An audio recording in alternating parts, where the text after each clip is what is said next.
Assalamualaikum warahmatullahi wabarakatuh. Kami di sini akan menjelaskan tentang tugas besar 2 mata kuliah kriptografi dan steganografi. Kami mengambil tema dengan pengertian ciphertext. Saya sendiri adalah Abdul Rafi dan kami berlima dengan atas nama Revo Maulida Sadewa, Arya Pramudita, Muhammad Dani Susanto, dan Muhammad Asmi Robani. Oke, langsung masuk saja ke materi. Materi yang pertama adalah pengertian tentang ciphertext. Ciphertext adalah bahasa pemrograman yang lebih ditunjukkan untuk pengolahan data. Cipher terkenal pada dekade tahun 80-an sampai pertengahan 90-an. Ciphertext ini dimasukkan ke dalam kelompok keluarga XBase, yaitu DBase, Cipher, Foxbase, Foxpro, dan lain-lain. Beberapa keuntungan Cipher diantara lain adalah tidak memerlukan perangkat keras yang tinggi seperti PC AT286 yang pun bisa digunakan, dan ingat di pelosok mungkin masih ada komputer PC AT386. Berbasis teks atau tidak grafis sehingga cepat dalam percetakan ke printer dan mudah dalam pemasukan data. Kecepatan dan pemasukan data atau tentu disenangi oleh operator pemasukan data. Sejarah Cipher pertama kali diperkenalkan pada tahun 1985 oleh Nantucket, yang kemudian dijual pada Computer Associates sebagai compiler untuk DBase 3 yang sangat populer pada masa itu. Kompilasi kode-kode DBase berarti mengubah dari kode interpretasi atau kode sumber yang dibaca oleh manusia yang harus diinterpretasikan oleh komputer setiap baris dijalankan, menjadi psikode atau psikode yang menggunakan mesin virtual untuk memproses psikode yang telah dikompilasi tersebut. Meskipun psikode tidak lebih cepat dari kode mesin yang dihasilkan oleh kompiler bahasa lain C++, namun secara keseluruhan psikode masih jauh lebih cepat dibanding interpreter. Sebagai produk yang mapan, Cipher banyak digunakan sebagai salah satu perangkat pembantu pada sistem operasi DOS selama beberapa tahun. Dalam pengembangannya, Cipher mengadopsi pula elemen-elemen dari bahasa C dan bahasa Pascal. Begitu pula fitur pemrograman berorientasi objek, tipe data kode blok, atau konsep hybrid dari makro yang terdapat pada DBase. Pengevaluasi string dan fungsi-fungsi pointer yang menjadi Cipher lebih tangguh dari saat pertama kali diperkenalkan.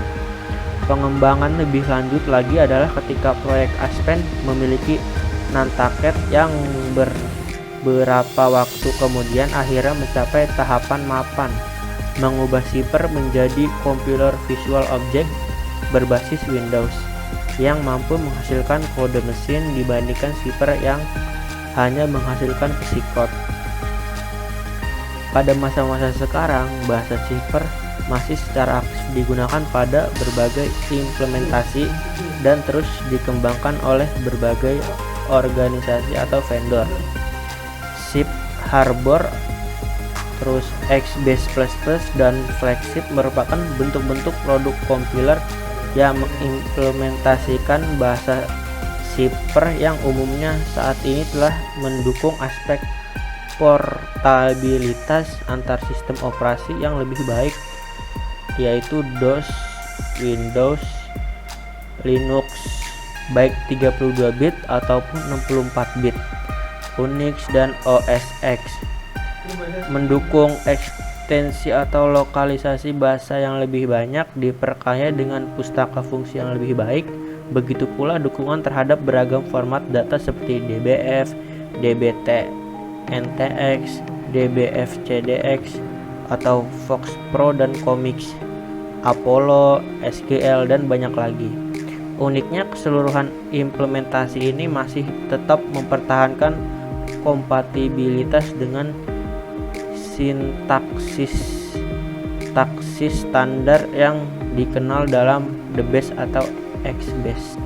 Pada prinsipnya, kriptografi memiliki 4 komponen utama, yaitu 1. Plain text, yaitu pesan yang dapat dibaca. 2. Ciphertext, yaitu pesan acak yang tidak dapat dibaca. Yang ketiga yaitu kunci untuk melakukan teknik kriptografi. Yang keempat, algoritma, yaitu metode untuk melakukan enkripsi dan dekripsi. Kemudian proses yang akan dibahas dalam artikel ini meliputi dua proses dasar pada kriptografi, yaitu 1. Enkripsi atau encryption, 2. Dekripsi atau decryption.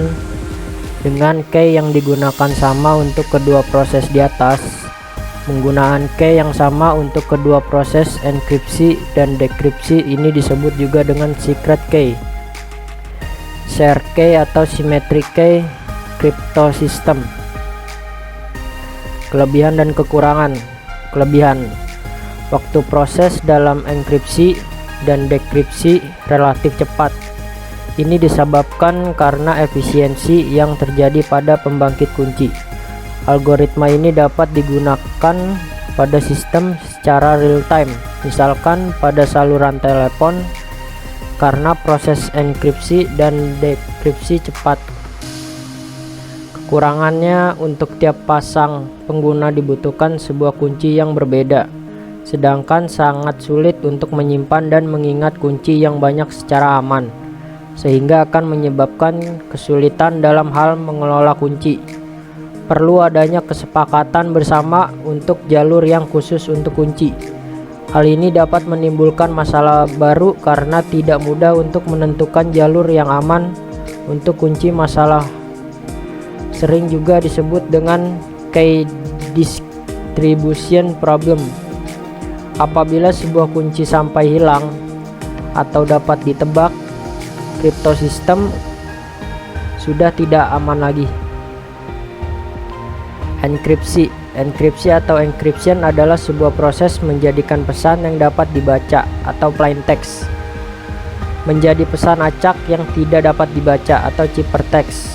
Berikut adalah contoh enkripsi yang digunakan oleh Julius Caesar, yaitu dengan mengganti masing-masing huruf dengan 3 huruf selanjutnya, atau disebut juga aditif atau substitution cipher.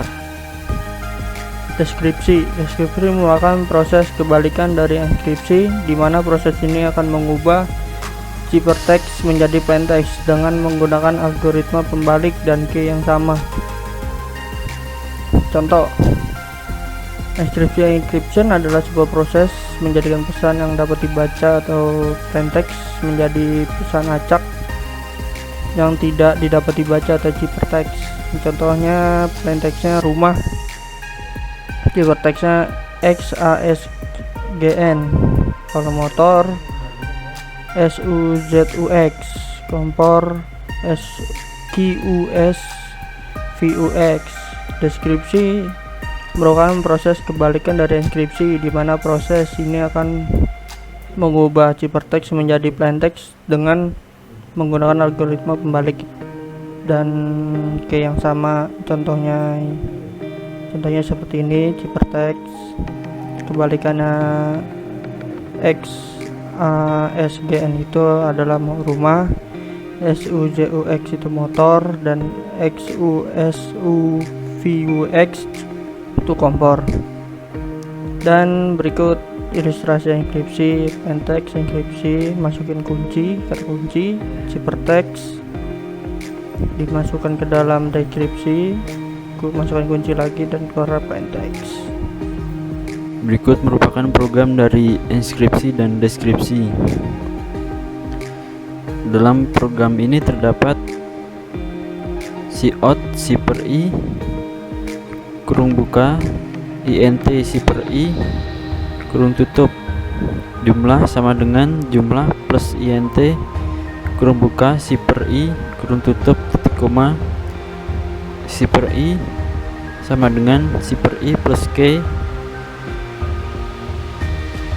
%128. Ini digunakan untuk merubah plain text menjadi ciphertext dan memanggil kode ASCII.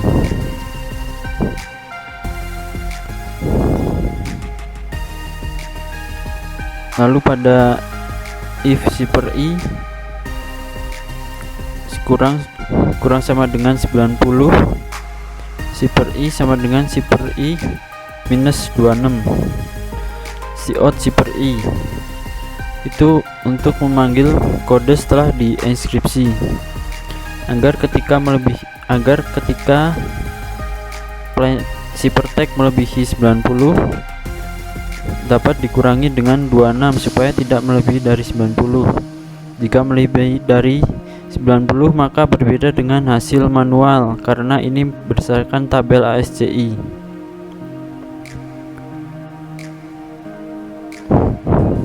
Lalu pada plain i si per i minus k %128 si per i plain i itu digunakan untuk merubah teks menjadi plain text kembali, dan cout hasil deskripsi itu untuk memanggil kode setelah dideskripsi. Lalu pada if si per i kurang sama dengan 264 si per i sama dengan si per i plus 26 cout si per i itu digunakan jika ciphertext kurang dari 64 maka akan ditambah dengan 26 supaya angka tidak kurang dari 64 dan dapat kembali ke plain text awal. Jika kurang dari 64 maka dia tidak akan sama dengan manual karena berdasarkan tabel ASCII. Jika program dijalankan akan tampilannya akan seperti ini. Contoh masukkan kata kriptografi.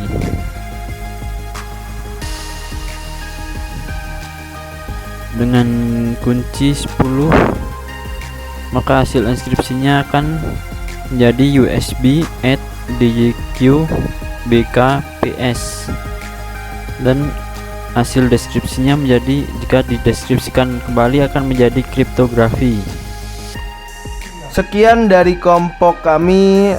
Kami bila ada salah kurang lebihnya mohon maaf. Bila ada kesalahan kata, wabillahi taufiq wa hidayah. Wassalamualaikum warahmatullahi wabarakatuh.